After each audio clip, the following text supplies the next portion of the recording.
Pergunta 886. Qual o verdadeiro sentido da palavra caridade, como a entendia Jesus?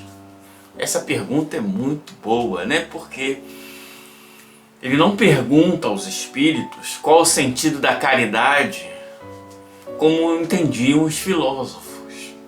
Qual o sentido da caridade, como entende a ciência material.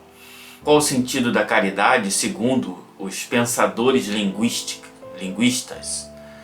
Ele pergunta qual o sentido da palavra caridade, como entendia Jesus. Então é uma questão muito pessoal, muito direta. Isso é importante porque nós vemos muitos espíritas que utilizam a palavra caridade também com outros significados. Assim como utiliza a palavra amor com outros significados. Então, caridade, quando a gente fala calor, o que é o calor? Não existe calor inicial e calor final. O calor é um processo. Então, na verdade, a caridade é um processo.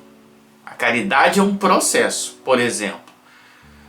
Calor é quando a energia está passando de uma substância para outra substância, de um sistema para outro sistema. Essa energia nós damos o nome deste processo, não da energia, mas do processo de calor.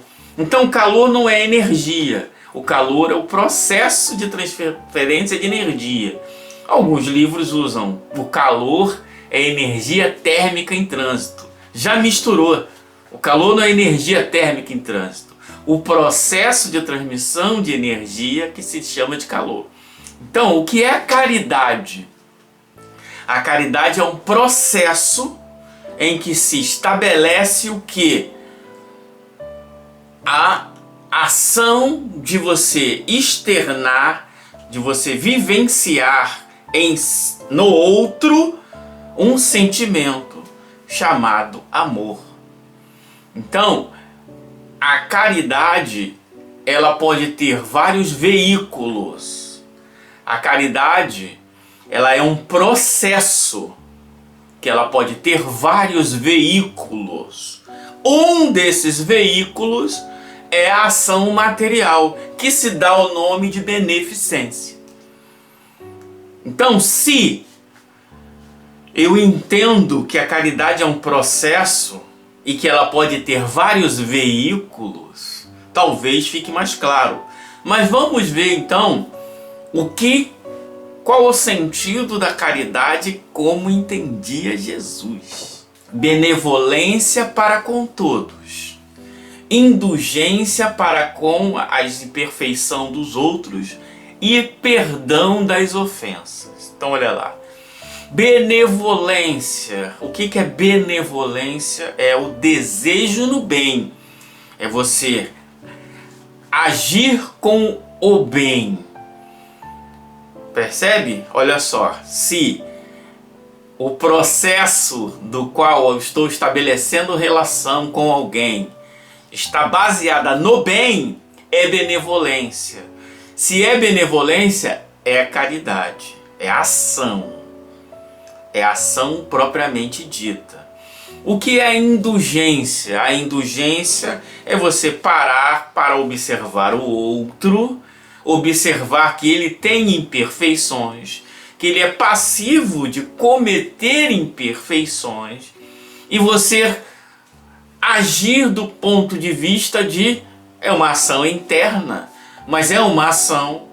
É um processo de você agir com benevolência para com a imperfeição do outro. Então você age em si mesmo, na sua razão, no seu sentimento, analisando de forma benigna, benevolente para com a imperfeição do outro. E perdão das ofensas. O que é o perdão? O perdão é você observar que o que o outro cometeu, ele é passivo de cometer porque ele é falível.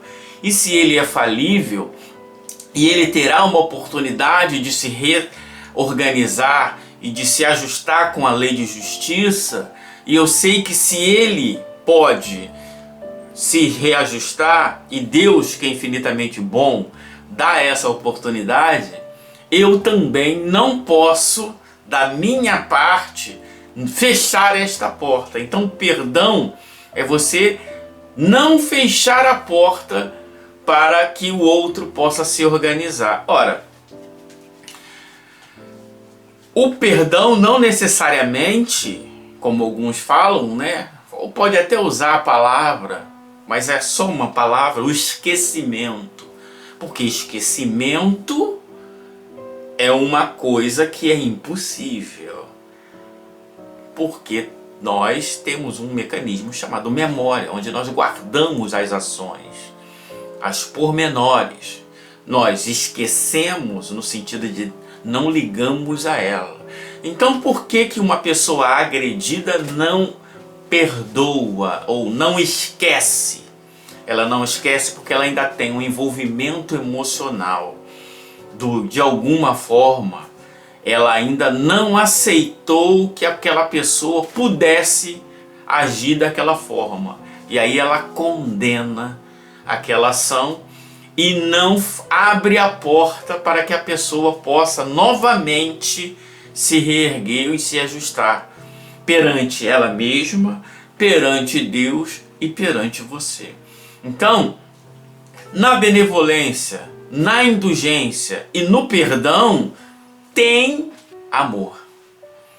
Então, a caridade é o uso do amor em determinados mecanismos, que podem ser infinitos. Isto é, o que é o amor, né? Porque as pessoas têm, como diria lá o Alexandre Pires, estou fazendo amor com outra pessoa, mas meu coração vai ser para sempre seu. Não, você está fazendo sexo. Você pode estar fazendo sexo com amor ou sem amor. Coisa diferente. Então, o amor é bem querer, querer bem ao outro. A benevolência é bem querer, querer bem ao outro. Então, qual é o sentido da caridade? Como entendia Jesus? O uso do bem querer em todos os outros mecanismos. A caridade é um processo do uso do bem querer, ação. Então, caridade é ação do bem querer, que pode estar na benevolência, pode estar na indulgência, pode estar no perdão. Então, do ponto de vista espírita, quando alguém diz eu estou fazendo a caridade, eu tenho que observar, nesta ação tem benevolência, tem indulgência, tem perdão. O processo do uso da benevolência está incluso. Se está incluso, é caridade. Se não está incluso, não é caridade. Por exemplo, uma pessoa sai para fazer a ronda. Eu fiz a caridade durante 20 anos. Não. Você fez a ronda durante 20 anos. Você fez o bem durante 20 anos. Você fez a benevolência, você fez a beneficência durante 20 anos. E a caridade? A cada ação sabemos se há caridade ou não.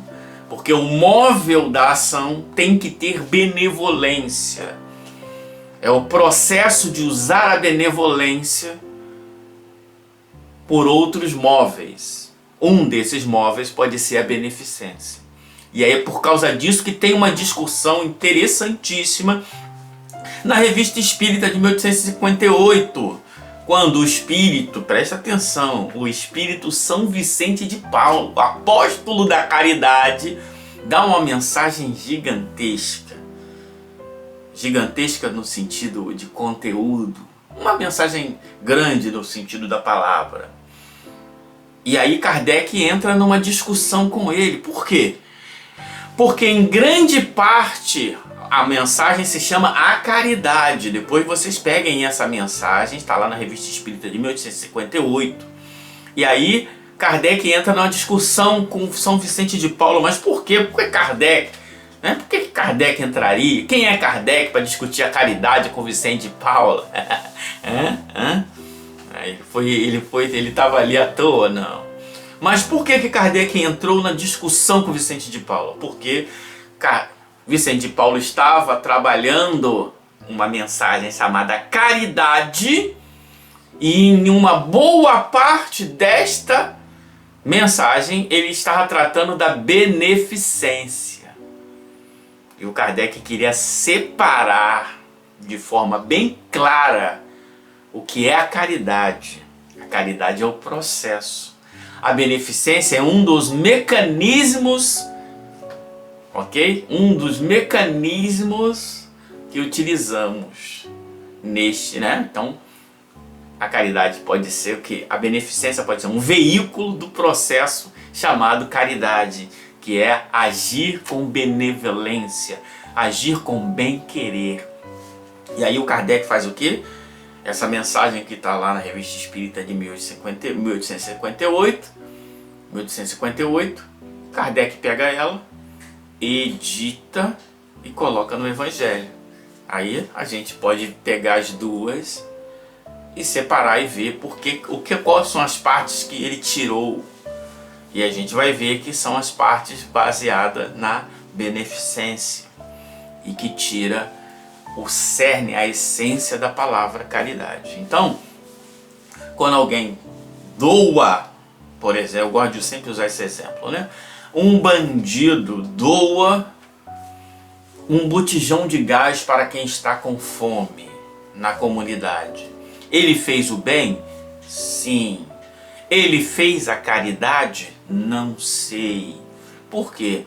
Para saber se há caridade, o móvel de sua ação tem que ser o bem, o amor. Se não houve, ele fez o bem. Por quê? Aquilo ali beneficiou alguém que estava com fome. Mas será que aquela pessoa fez por amor? Ou fez porque ela era o líder e ela tem que mostrar para as pessoas que ela, sou o provedor da comunidade? Tanto é que se aquela pessoa depois não pagar, se a ação foi o bem, se aquela pessoa não pagar, não tem problema nenhum. E se não foi o bem, se a pessoa não pagar, ela vai morrer. Então, isso também acontece, por exemplo, com políticos que em época de eleição, tem um caso muito clássico aqui no Rio de Janeiro, a pessoa deu cesta básica, abriu um projeto social, se candidatou. E aí o que aconteceu? Ela não se elegeu. No mês seguinte ela fechou o projeto. Então ela abriu o projeto por amor? Ou abriu o projeto com vistas no voto? Não sabemos, porque isso é íntimo. Então, para a gente poder dizer se houve caridade ou não, teremos que saber qual é o móvel da ação daquele ser. Assim como fulano de tal é um espírita renomado, ele doa 30 caminhões de alimentos. Ele doa aqui 30 caminhões de alimentos porque a ação dele é o bem? Ou ele doa porque disseram que o grande espírita e o grande cristão faz a caridade e ele precisa fazer também? E ele, como uma pessoa articulada, que consegue mobilizar muitas pessoas, ele consegue fazer com que reúna caminhões de alimento e assim ele se torna um grande. Sabemos? Não. Não sabemos sequer quando essas questões todas se misturam. Às vezes a pessoa tem o desejo no bem, mas também tem o desejo de se tornar famosa, tem o desejo de se eleger, tem o desejo de ser considerada. Nessas coisas não são absolutas, não é? A gente tem uma tendência na análise das coisas como tabela de entrada e saída, né, binária ali, 0, 1, 0, 1. Não. Às vezes tem tudo isso misturado. Tem vaidade, tem desejo de poder, tem desejo de ascensão, tem desejo no bem. Por isso que a sublimidade da virtude é o desinteresse. E aí, quando Kardec pergunta, né? O que precisaríamos para evocar um espírito puro? Né? Aí ele fala lá, né? Tem que ter um desinteresse sem limites. Desinteresse sem limites. Por quê?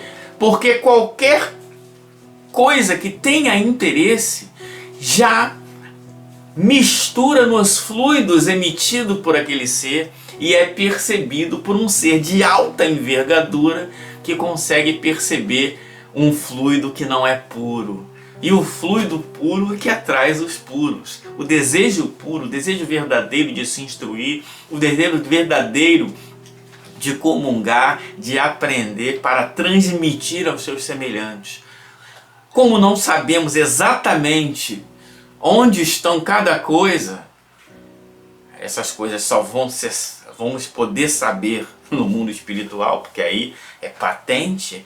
Então, por isso que muitos pedem e não recebem, porque nós não entendemos. Mas fulano de tal é tão bom, ele faz tantas coisas, por que ele não recebeu?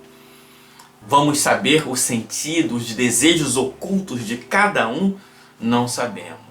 Vamos saber as intenções ocultas de cada um? Não sabemos. Então tem que ter, né, esse desinteresse sem limites e pedir com insistência. Isto é, exercitar a vontade no limite máximo, o desinteresse total. E aí poderíamos evocar, né, os espíritos puros. E também a questão da necessidade, né? Qual é a necessidade? Qual a necessidade? Às vezes até tem a necessidade, mas não reúne a condição. E aí é de lá para cá. Né? Como diz o outro, né? Do telefone toca de lá para cá. Em certas circunstâncias, só de lá para cá. Se houver a necessidade dele se comunicar, ele vai usar, como está lá no Livro dos Médios. Usamos os elementos, os médios que temos, enquanto não temos nada melhor. Né? Se você está no meio da floresta, precisa se comunicar. Se o telefone ting-ling mais safadinho possível, ou se é o iPhone 59, não importa, o importante é se comunicar. Então às vezes a necessidade é de lá para cá. E aí isso, mas fulano de tal se vangloriou, isso é um problema que ele vai ter que resolver. Isso não, né? Não é o problema de quem se comunicou. Então, quando alguém vai para o centro fazer palestra, fez a caridade? Não sei. Quando alguém vai dar passe, fez a caridade? Não sei. Quando alguém vai dar um alimento para alguém que está morrendo de fome, fez a caridade? Não sei. Quando alguém vai arrumar o centro ou trabalhar em alguma atividade religiosa, em qualquer templo, fez a caridade? Não sei. Porque a ação é do bem, mas a caridade necessariamente é o processo em que você manifesta o seu bem-querer. Se não há bem-querer, se o móvel da sua ação não é bom, você não fez a caridade. E você pode fazer a caridade e esta caridade ainda está manchada por outras questões. Isso também é importante. Por isso que é importante também fazer, né? Não só vou fazer quando eu tiver a caridade, não. Eu posso ter a caridade, isso é o desejo no bem, mas junto também tenho o desejo de ser reconhecido. Vou fazer aqui porque eu estou arrumando o centro, amanhã eu posso estar fazendo palestra, já tem um desejo aí. Não é só arrumar para o bem das pessoas. E quando esses processos vão se modificando, à medida que a gente se desapega das coisas, à medida que a gente vai progredindo moralmente, intelectualmente, menos impurezas tem no nosso bem-querer, ou se misturam no nosso bem-querer. Então, o sentido da caridade é benevolência, indulgência e perdão. Tem que ter essas coisas, no sentido de elas são o veículo para o processo chamado querer bem. Querer bem. E no íntimo, no radical das coisas, o móvel da ação é que vai ditar se houve caridade ou não. E os pensamentos ocultos vão dizer se esse bem-querer está manchado, eivado, misturado com outras intenções, que é o maior caso. A maior parte dos casos é assim, né? Então, por isso que já é melhor pouca virtude com simplicidade do que muita virtude com arrogância, com orgulho, etc. Então não está dizendo que não tenha, não é 0101. O amor e a caridade são complemento da lei de justiça. Então presta atenção nesta frase. O amor e a caridade são complementos da lei de justiça. Pois amar o próximo é fazer-lhe todo o bem que nos seja possível e que desejaríamos nos fosse feito. Tal o sentido destas palavras de Jesus: amai-vos uns aos outros como irmãos. Então, qual o sentido do amai-vos? Olha lá, é o que? Fazer todo o bem. Fazer todo o bem é você agir. Interessante, né? Porque, eu amo Jesus. Jesus é um mestre amado, né? Tem uma discussão no grupo aí. Jesus é um mestre amado. É amado. Ele é amado, amado no sentido de bem-querer. Ele é amado no sentido de veneração. Ele é amado no sentido de ser um líder e naturalmente o chamarmos de amado. Continua. A caridade, segundo Jesus, presta atenção, olha lá. A caridade, segundo Jesus, não se restringe à esmola. Como nós já dissemos, né? A esmola é o veículo do processo de amar. Abrange todas as relações em que nos achamos com o nosso semelhante, seja eles nossos inferiores, nossos iguais ou nossos superiores. Ela nos prescreve a indulgência, porque de indulgência precisamos nós mesmos, e nos proíbe que humilhemos os desafortunados, contrariamente ao que se costuma fazer. Apresente-se uma pessoa rica e todas as atenções e deferências lhe são dispensadas. Se for pobre, toda a gente como que entende que não precisa preocupar-se com ela. No entanto, quanto mais lastimosa seja a sua posição, tanto maior cuidado devemos pôr em lhe não aumentarmos os infortúnios pela humilhação. O homem verdadeiramente bom procura elevar aos seus próprios olhos aquele que lhe é inferior, diminuindo a distância que os separa. Então, aqui, né, Kardec está falando sobre o que? Às vezes, nós temos deferência com aqueles que estão superiores. Por quê? Porque o superior pode nos ajudar. Estar perto do superior pode nos trazer prestígio, pode nos trazer oportunidades, etc. Então, o superior ele tem atrativos e o inferior pode ter impeditivos. Nossa, falando de tal, ele tem dificuldade, ele não aceita a situação, ele é assim, é assado, ele fala coisas que não deveria na hora certa e tal. Então, às vezes os impeditivos, nós fugimos daqueles que podem trazer impeditismos, né? Por quê? Porque isso denota o egoísmo, denota o interesse pessoal, que é o antagonista da caridade. A caridade é olhar para o ser e querer bem. Como eu posso querer bem ao inferior? Ajudando, instruindo, facilitando sua vida material, moral, intelectual, etc. Então, a gente se perde muitas vezes nessas questões.